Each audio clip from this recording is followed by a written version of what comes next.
What's up, guys? Our wrestling podcast back at you with another episode. This is Dave Vicious along with Jess, the Total Package, Craig, the British Bulldog, and Cuz, bringing you our perspective on the world of professional wrestling. No inside sources, no ties to the industry, just stories from the diehards, sharing opinions with you. Someone please feed me today's topic. I would love to introduce to everyone a new topic format. That's right. Called What Happened To... ...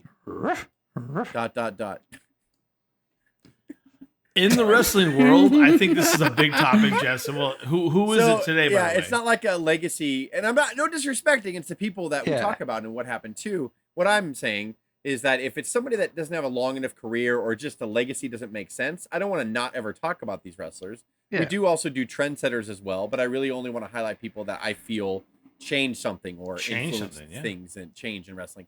So what happened to is legitly what the fuck happened to, and we're doing Ahmed Johnson here. I think it's a perfect first episode for what happened to Ahmed Johnson. It's gonna be great. Yeah. For audio fans, give us a listen on Apple, Spotify, SoundCloud, iHeartRadio, Stitcher, or Google Podcast, or you can watch our videos on YouTube at our wrestling channel. I hope on social media, give us a follow on Instagram or Twitter at O.W.P or catch us on Facebook at Our Wrestling Podcast. Hey, Cuz, what happened to Ahmed Johnson, bro?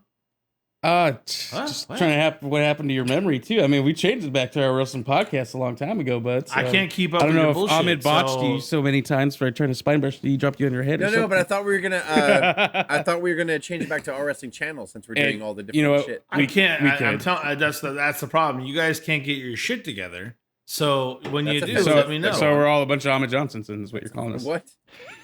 Actually, I don't know what that means. I don't either, and I don't want to explain it. What that means, Cuz, is get all your shit, and get it together. Is what that means. Dave forgets that we actually already went over that before when he called it Our Wrestling Channel on accident like 2 months ago.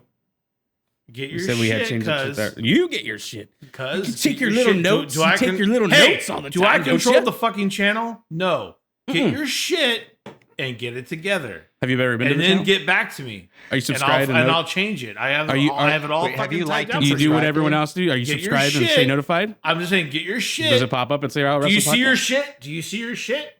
Get it together." What happened when Dave and Cuz fought? Get it together. On the Ahmed Johnson episode.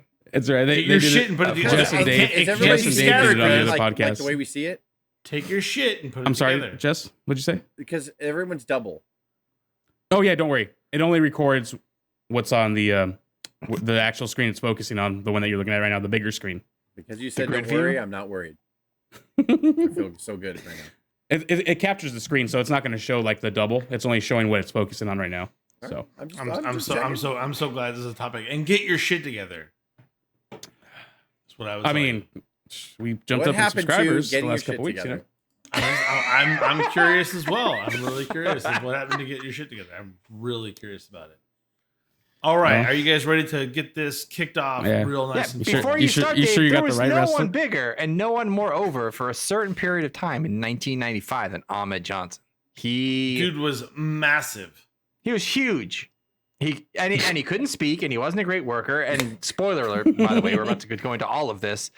But he, for some reason, they played his kind of his role out perfectly. They aligned him with guys that he needed to be aligned with, and he could have been fantastic, and he was on his way to being fantastic, and something happened. What happened? He didn't remember which wrestling company he worked for. Oh, it's like he doesn't remember what the name of this channel is. Yeah. Okay. Well, sweet Lord. Good luck with getting someone to narrate your bullshit. Anthony Norris was born on June 6, 1963 in Lake Alfred, Florida. He had a rough upbringing with an abusive father. He briefly attended the University of Tennessee and eventually played in the NFL. Go for Vols. the Dallas Cowboys for a short time there. He then joined the Army, but was discharged due to striking his captain. So he punched his captain in the face? Yeah, and I believe that was from his mouth as well. He told that story. So it might be a lie. Yeah, it might be a lie. Oh my god! Because everyone else that talked about fights backstage with him, he backed down every time. Yeah. D'Lo Brown. When you're young and dumb, you tend to lay it in more. I mean, yeah, you know, that's true. You know, when you're older, you're like, oh, I can't beat Who knows? We'll jump into his early wrestling career. Tony debuted in 1989 and trained with Scott Cassie, Skandor Akbar, and Ivan Putski. Skandor Akbar. You tried to get me, Jess, on this bullshit. But Hollywood I got John Tatum. And worked on the indie circuit for 3 years before joining Global Wrestling Federation. This podcast is half Rugged Rod Price and Hollywood John Tatum. That's in 1993 for anybody who gives a shit. He wrestled under the ring names of Tony Norris, Moedib. Oh my gosh, Black. You can't, Jess. You can't say it. Just do it. His name is Black Superman. Yeah. Black Superman and you can. Siva. That's what his name is. You can say it. They said. He said you could say it. And it's his name. Luther. It's his name. Last time I checked, I didn't get Ahmed on the phone and said, "Hey, is it cool if I talk about your?" I did. It's cool. It's fine. No. Like anyone was going to force him what his name was going to be. So say I talked to him on the phone. So what I'm saying is, you wonder what happened to Ahmed Johnson. It's happening right now.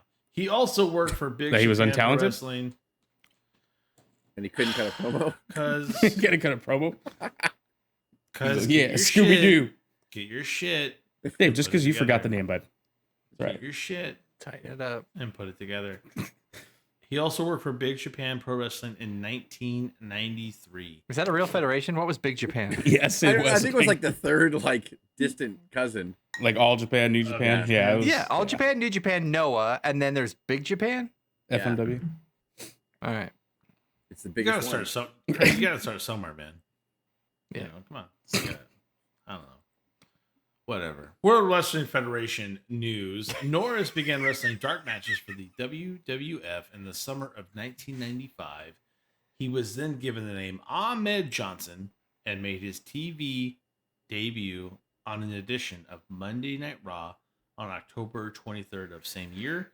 He came to the ring to save Razor Ramon and the 1-2-3 Kid, who were being attacked by Bulldog, Owen Hart, and Yokozuna. All dead. Just saying. Wow. I know.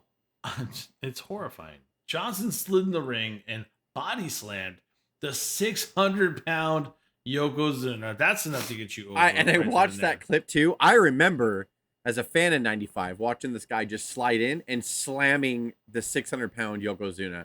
It was insane. He actually fell down to one knee as well, like when he did it, because it wasn't a Lex Luger slam where Luger kind of picked him up and just sort of like dropped him forward.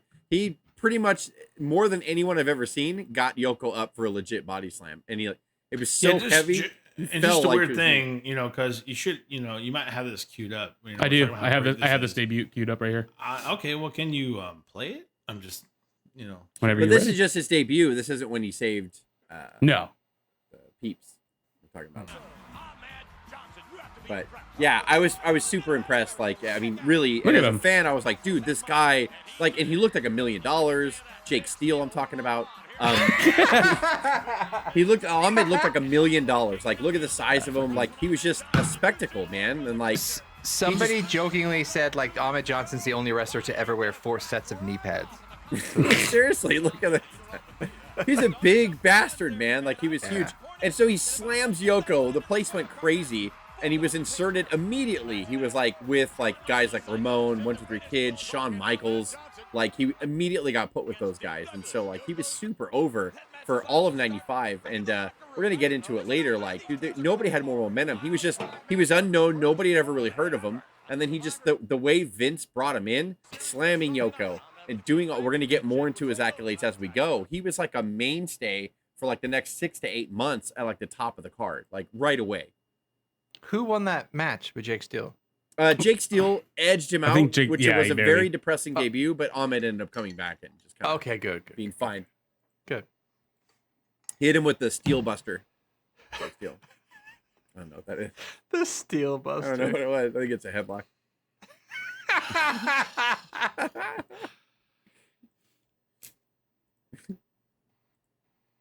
Let me know when you're ready, cuz. Let me know when you're ready. No, go ahead. You keep talking. Just keep going. Let him.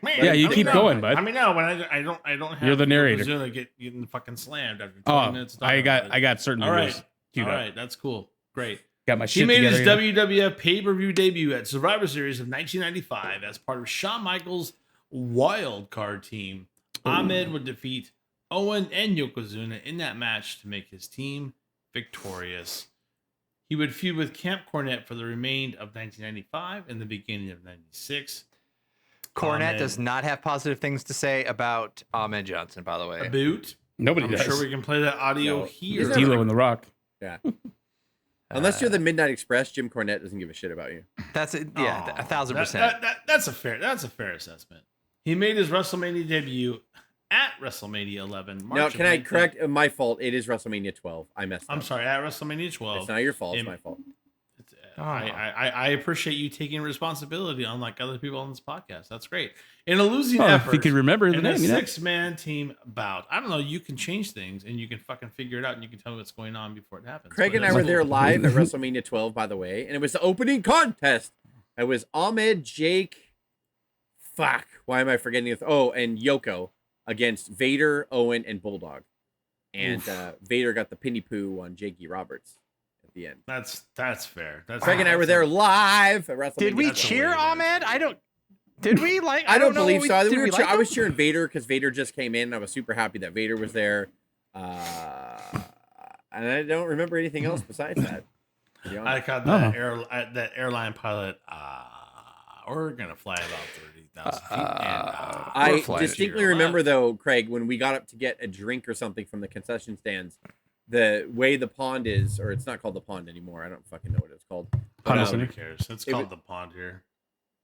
Yeah, well, they changed the name, but it was the pond back then. The Honda Center. But a Honda Center. So, but they have one side of the arena is all windows when you're in the concession stand, so you could see out. And I distinctly remember Owen Hart hugging his kids before he got on the bus.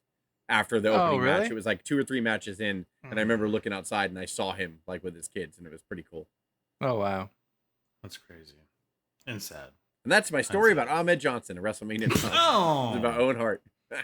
He, being Ahmed Johnson, would begin to feud with Goldust for the Intercontinental title. Oh, yeah. In a controversial moment at Raw, Ahmed got that one knocked out during a match. As the medical team was bringing him back to the stretcher, Goldust would attempt to give mouth-to-mouth to Ahmed Johnson. I remember this. This woke Ahmed up, and he went insane in the locker room trying to find Goldust. And so there was this thing here. I hope because it's pulling it up. I got it right here. Fucking shoulder blocks and pushes a guy through the fucking door. Like, this is insane. And Goldust leaves gold paint all over his face here. It's crazy. Like, and Ahmed told him before they even did this, he said, "Don't you dare fucking kiss me." Yeah, and he did it. Because that was the whole spot. Why would he not? Like, oh my god, Ahmed's fuming. There's a tongue. He's so mad right now. Right there. Oh my god. Oh, the gold came off real good there. Oh. He's rubbing his chest.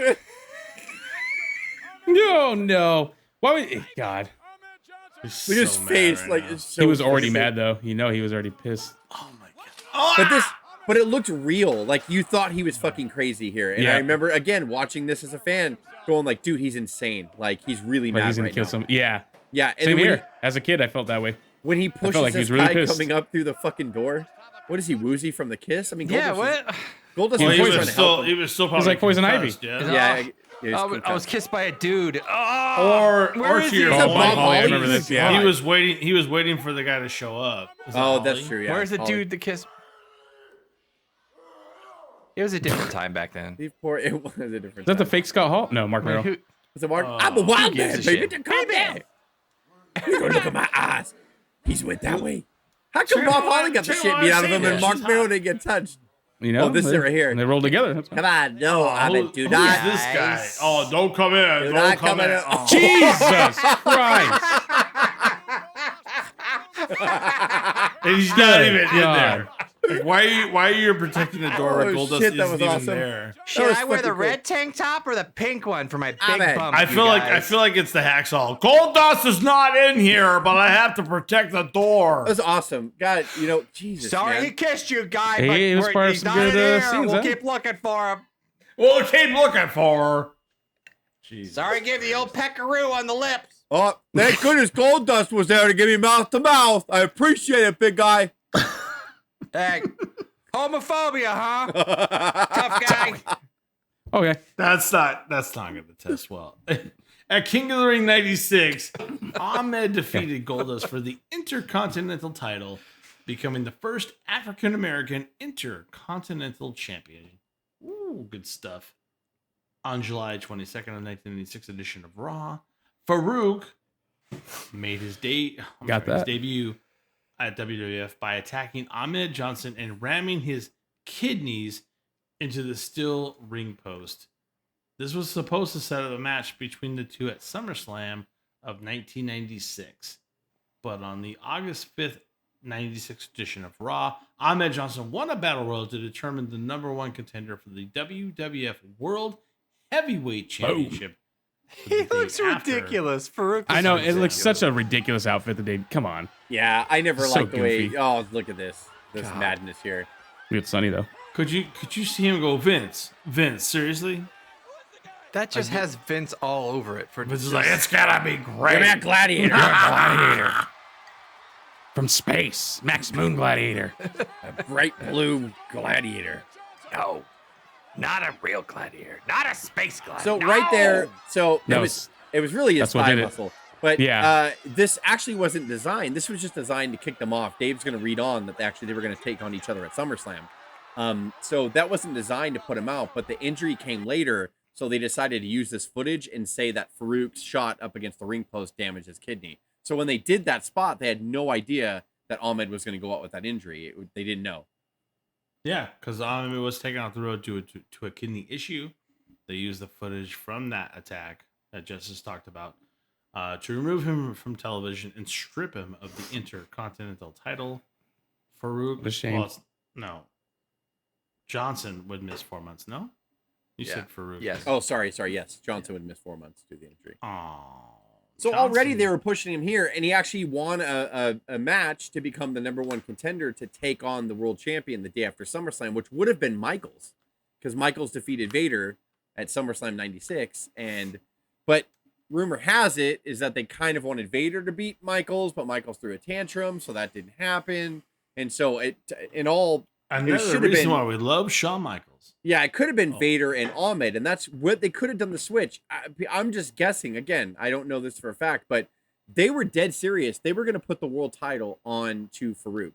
Or, excuse me, why did I say? I did it again, Dave. On to Ahmed. What are you trying to say?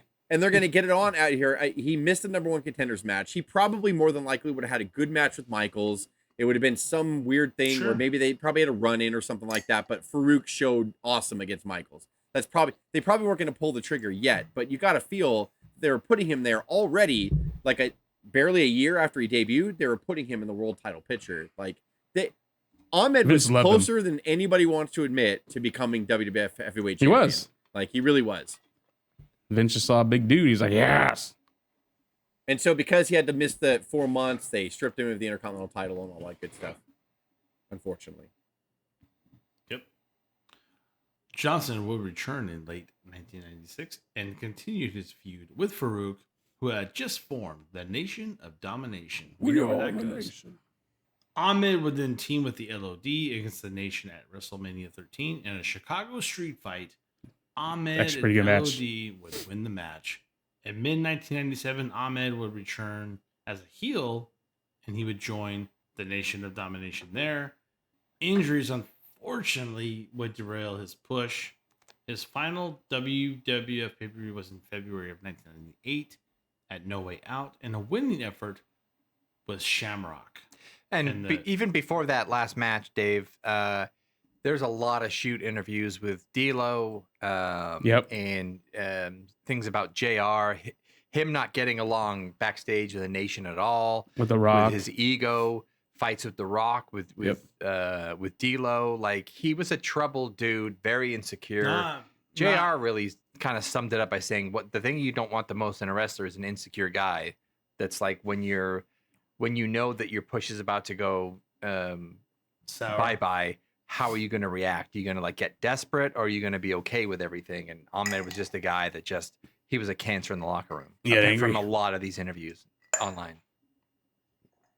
I was going to say it's a fair point when you push someone to the stratosphere and then they get plagued by injury or whatever it may be, it could be media, it could be something that they have done where the push gets just pulled, right? How do you respond? As much as a lot of you don't like Triple H, he had to eat shit and like it. He ate Ahmed couldn't do it, and he liked it. He's like, this tastes like shit. It was his Wheaties, bro, and Triple H kind of came out on top on that one. You know, I think there's something to be said. This is a stupid thing to think about, but anybody's great when things are going great. Like the way you talk to people, the way your demeanor is. But what about when things take a dump on you, on your team, whatever it may be? How do you respond then? And that is the testament of someone who can carry a federation. And in hindsight, I think everybody realized Ahmed can't carry this. And then his own shoot interviews himself, and he I go over, brother. He makes a lot of excuses about race and McMahon, and people didn't like him backstage and getting in his way. Like, he was his own worst enemy. And we'll talk about it a bit later. Like, he still looked good at this point, although maybe getting a bit kind of flabby, but weight was a problem for him later on in his career. You could see something like the tools, which once the toolbox started to run out, like the issues that he had. Jim Cornette recently told a story on his podcast that after he left the WWF here in '98, he did an indie show, and the promoter was supposed to go pick him up from his hotel. And when the guy showed up to pick Ahmed up in just a regular car, Ahmed refused to get in the car and said, I want a limo. If you don't get me a limo to bring me to the arena, then I'm not going. So rather than the indie promoter, which probably would have broke his bank trying to get a fucking limo for this guy, he got on the live crowd mic and just said, hey, just want to let you guys know, if you want to ask Ahmed Johnson why he didn't want to ride here in a regular car and why he demanded a limo, here's his number. Here's the hotel number that he's staying at. Here's the room number that he's staying at. Call him yourself and ask him why he didn't want to come. And so I guess all night Ahmed was answering phone and cussing fans out because they were calling him and just being a dick. Why the fuck didn't you show up? You think you're a diva? You think you're special? And like he was like, oh, I'll tell you what, like yelling back at him or whatever. So I thought that was as big as Stone Cold. And I have an idea. You could just unplug your fucking phone. Jesus. Yeah, that's what Jim Cornette laughed about. He's like, this guy just kept calling the phone thinking that he was just going to prove his case to everybody. That's how crazy he was. And I think I heard that. And even like Cornette's co-host was like, the promoter even gave out pencils and paper for fans to write down the phone number, because I guess this was before cell phones, of the hotel. So it's like they could write it down so they would not forget it. So they would harass them. You get that number, you scratch it down for me. But a perfect example of believing your own gimmick and working yourself into a shoot, brother. And at that point, like, Ahmed had no business asking for any limo whatsoever. And even the shoot interview, he still thinks he was hard done. And he's not the problem. And he never could work. He never progressed. He never wanted to get better. He just thought because he was big. Yeah, he was big and huge, and he could just do whatever he wants in there. And like people were just they're paid to bump for me, and that was like his attitude basically. Well, I'm bigger than them. I look better than them, so they're paid to bump for me. Don't compare him to the Warrior. The Warrior did it. Warrior's way better. The Warrior did it. It's just fine. At least Warrior believed in his character, and he had to cut some of the best promos ever compared to Ahmed. Compared to Ahmed. Can you remember an Ahmed promo? I do. There was one where he was mad at being kissed by Goldust or something. And he threw a dude through a doorway. Threw a dude through a door. Because he's like, why is there gold shit on my lips after Goldust tried to save my life? Well, remember the rocket ship 5 minutes ago. There you go. Yeah. He was supposed to film an angle where the Truth Commission would attack him and drag him up the entrance. About 15 minutes before the segment, Ahmed went to Vince and said that he had to go due to personal reasons. In actuality, his sister was sick with cancer and was not doing well. Ahmed received a call from her that she wasn't doing well, and he decided to get on a plane and at that point leave the World Wrestling Federation. Now, that is his story. That is Ahmed's story. Yeah. When they did something to wrestle with, Conrad told that story, said Ahmed in a shoot interview said his sister. Bruce was like, we never knew anything about his sister. That's not really what happened. he was pissed that he had to get beat up by the Truth Commission, and I think he had to job to Kurgan, and so he was pissed about that, and he started voicing his. He had a job to Craig on this podcast. Yeah, he did. And so that was his big thing, and then after that, after he voiced his opinion about doing the job, and they're like, "You're just gonna do it, shut up." He came back with, "I gotta go. My sister's had cancer this whole time." So I'm not saying that his sister didn't have cancer. Yeah, I didn't do that research, so I don't know. But at the same time, Bruce was like, nobody knew anything about that, and so that he just, as far as we knew, he was upset that he had his job to Kurgan. Is this the equivalent of my horses?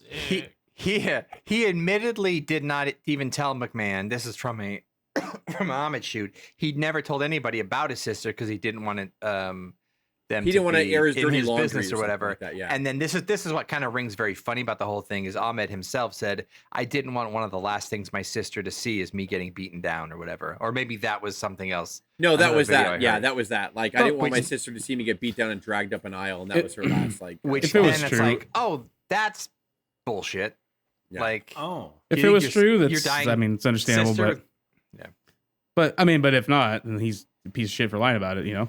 I mean, did his sister die of cancer? I don't know, and that's I don't know. I think she might have had it, but like what they're saying is like that wasn't the excuse. He was mad he had a job, and then later he called in with, "Oh, I was worried about my sister," and they were just like, "Okay, whatever." Like, so his sister really was sick, but he didn't have to go. In other words, he could have done the angle. Yeah, he could have done everything, but he didn't want to because he knew that again his push was over and he was done. So I think her dying words were, "Thank God you didn't get laid up by Kurgan." That's that's what I read. It really would hurt my feelings if you were attacked by, let's say, the guy that was in the oddities with the ICP. I'm glad you didn't get beat by him. This is the podcast. And the reason Dave said that earlier, just for the fans out there, and for North Bergen, my name, love you, North Bergen. Shout out North Bergen. My name in our backyard wrestling federation when we all wrestled together was Craig Kurgan. It's fantastic. Fantastic. But it wasn't because of that guy. It was because he was the original Highlander. I don't have to defend myself. It wasn't because of that. You, in my opinion, you are Cuz he's judging me. I can see fucking Cuz's look. You are all. You are the Kurgan. No. Craig is the Kurgan of all Kurgans. I don't know any other Kurgans at this point. That's who I was going to wrestle. That's what Highlander happened. That's how I remember it, and that's going to be the way it is. No wonder why in late 1999, Norris signed with the WCW brand and became known as Big T and joined Harlem Heat. T stands for have that match. I have his debut match queued up. Big tits. So glad. Big Titty Norris. He wanted to join the team and convince Stevie Ray to turn heel. Booker T did not want that. This caused Big T. Oh no, he did. And Stevie. You didn't want to see 6 years of work go down the drains for Big Tits. And kick Booker T out of the tag team. Apparently, names are thicker than blood here. He even defeated Booker T at Super Brawl 2000 to earn the T.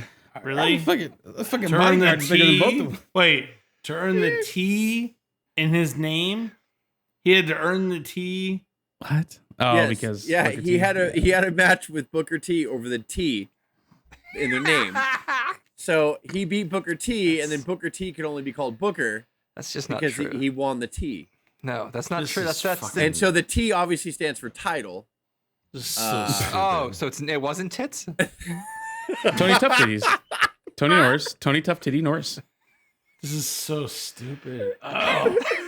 It's WCW 2000. Once again, it's WCW. We're fighting. I mean, hey, bro, you're going to fight for the T's, bro. Is there audio of them actually the stakes of fighting for the T? There's got to be. I want to hear shit. I'm going to earn the T. I don't know. Yeah. Did you read he wins the T. He won it, man. He won the Vince T. Russo. Can you imagine it, bro? You're holding up the T in the middle of the ring. Bro, he wants you're fighting for your name. You beat the master of the T's, the Booker T, because he's the Booker. It's more important than titles. It's for your name. Your mom gave you that name. Mr. T. I feel bad. Ice-T. I'm feeling more and more bad for Ahmed. And that T can represent anything you want. Titties, Tony. Titties, Tony. Tony Tough Titties. Titles. We'll call you Triple T, Tony Tough Titties. Go on, Dave. Ahmed's push would end quickly as he would be released from WCW in the late 2000s. Why? He owned the He got fat. He won the titties. He won the titties, and the titty push got him released. He got a little heavy. I don't know how to say it. Ahmed got fat like the rest of us on this podcast. We all got fat. That's fine. We ain't calling ourselves Tony Tough Titties though. What the I'm fuck just is going saying, on in that ring? if you're making six figures, you're cutting in the rest of the world, you might want to I don't know. Like I'm watching him here, right? Yes, he's bigger than WWF, but he's just a big. Oh, he fucking that was actually messed up bouncing off the rope. No, that wasn't his fault. That wasn't his fault. That wasn't his fault. Oh, he was waiting for the guy to get. Yeah, the other guy got up. All right, we'll see. Well, that worked. What was that? It's like they redid that spot right there. You can tell that's what happened. Shazam! So, all right. Let's get into the who's this upstart circuit. Tag team? They're winning me over right now. They're laying it on big titties. This is I'm Jake pretty Steele sure and somebody Purple yelled at Diamond. later on. Was that a triple? Oh, they're getting offense in on. wow. Yeah, get him! Get him! I'm rooting for him. Let's go! No, what's happening?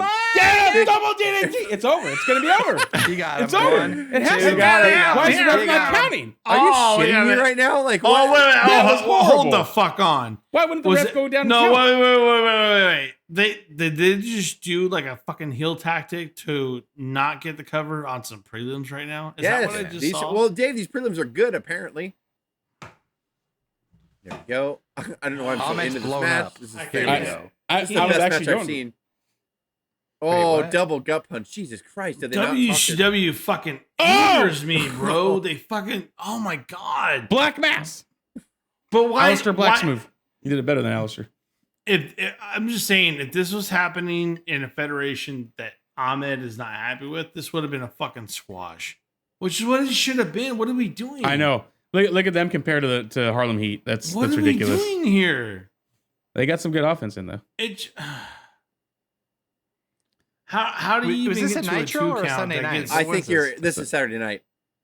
I think you're underestimating the purple team, Dave. Yeah. You don't even know their names, and you're saying they're being underestimated. Purple right one now. and purple two. It's the purple team, Dave. That guy looks like mini Scott Norton right there that he has in the ring. There you go. Yeah, good for him. All right. You know what? Just fucking just go ahead and get into the indie circuit shit, Dave. How is this not over right now? How is it not done? Look how big this guy is, though. And who is he? Who is the guy on the Does anybody know his name? He's capital T. Final Jeopardy. I'm surprised they didn't call him He's Little T. big. Honestly. Oh my God. Yeah, do you should know call him? him lowercase T. Did he make something of himself in this fucking federation? I don't know. No, he's probably dead. Maybe. Like this fucking video should be. All right, let's get into the indie circuit and retirement. Oh, they won. Really? They won. Jesus Christ. Oh, thank God. After staying away from wrestling, I didn't know which way that was going to go, guys. I didn't either. When they pull that off, it's that triple isn't Irish that whip. the problem? Isn't that the problem? Beverly Brothers 2000 almost pulled that shit out. Yeah, seriously. Yeah, Beverly Brothers. Yep, there you go. Same color scheme. Sorry, Dave. Go ahead. It's fine. What did he do on the indie circuit, Dave? Yeah, Dave. Indie Not circuit. much. Had the same match. He would return. Did he retire after the indie circuit? Big T's. I'm pretty sure he would. He just traveled with those guys. Notes. That was the most decent match he's ever had. So stupid. PWI top 5. What? Oh shit! Let me know when you're done. You can read these too. Just, He sells coffee. Escondido plunge.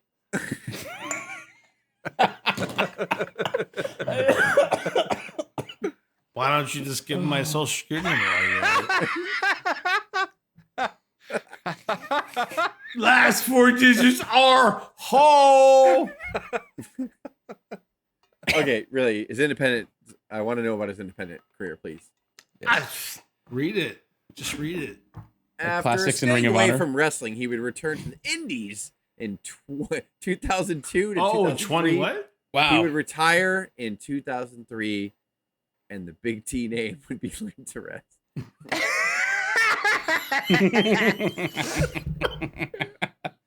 After retiring, he returned to college. Good for Ahmed, Tony, and earned a degree in criminology from Houston Tillotson University.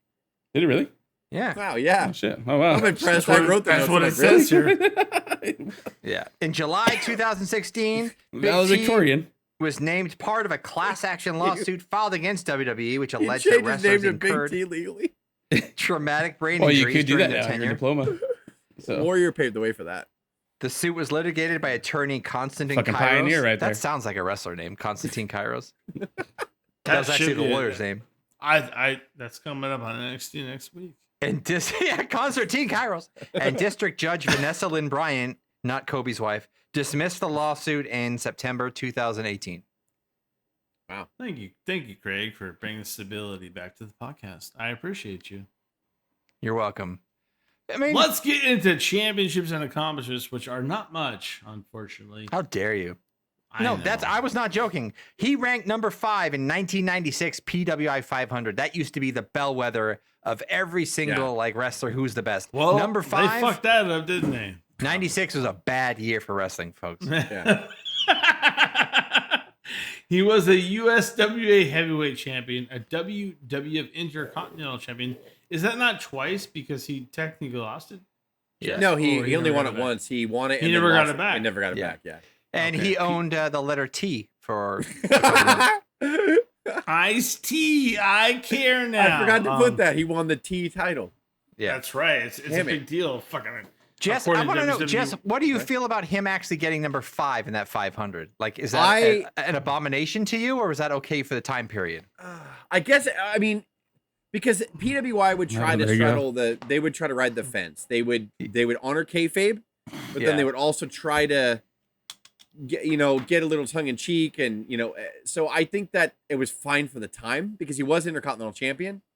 I think for a decent part of that year, so I think that's why they did that. They go by popularity too, though. Fans love him. Obviously, he's getting over. He was over exactly. Yeah, so they have to put him up there. You got to put him up in the top 10 or whatever. Or the people would be like, "What? Why did you put him in there?" I think it was fine for the time. Was he really the number 5 best wrestler in the world? No, definitely not. I mean, he was Ahmed Johnson back here. He wasn't Big T. If it was Big T, it would be a different story. Big T, That would be a great episode, by the way. We should all go through the PWI 500s and pick the biggest abortions of the PWI years, top 10s. That's fun, actually. I would do that. I love that. I love the PWI 500s. Jesus. Fuck this episode. Let's scrap it right now and let's just start recording that. What? This is because this is gold. This is a goddamn what happened to. Because some of us have fucking time on our hands and some of us don't. I feel you. What are you reading? A newspaper, Dave? What are you reading? No, I got a fucking idea. Why don't you not fucking read it? But some of us don't. I can do. We got time to remember the name of our channel, and we don't got time to remember it either. Some of us trying to keep up on world events. Some of us are sipping our big tulips, and some of us don't. Some of us can't remember the name of the YouTube channel. We've clarified it 5,000 times. I got an idea, because if you want to fuck around a little more, why don't you have your fucking shit set before we fucking start? I'm just an idea. Some of us have to have our shit tightened. Actually, this was impromptu. This was impromptu, Dave. Yeah, let me see how this fucking video works. The Ahmed video stuff was impromptu, Dave. I didn't know which videos you wanted to show. I don't care about what I want. All Dave wanted was to be fucking ready. All he wanted was a body slam. I literally had all the videos ready for it. For the Ahmed. Dave just wanted the body slam one, and you fucked him on that one, cuz. Well, I didn't know we were going to do that one. I didn't know we were going to watch that video. We've had notes. I didn't know we were going to do that one, except it was in the notes. No. Fucking 2 weeks. Idea. 2 weeks, man. I actually thought you recorded that last week. What's going on here?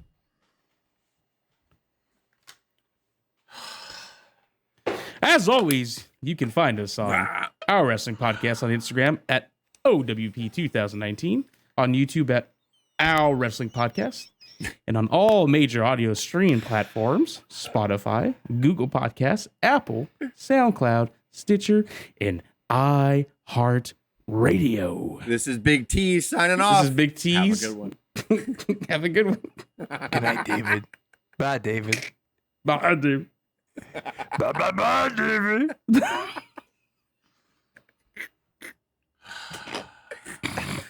Oh, fuck. What are you doing, Greg? Are we gonna stop right now?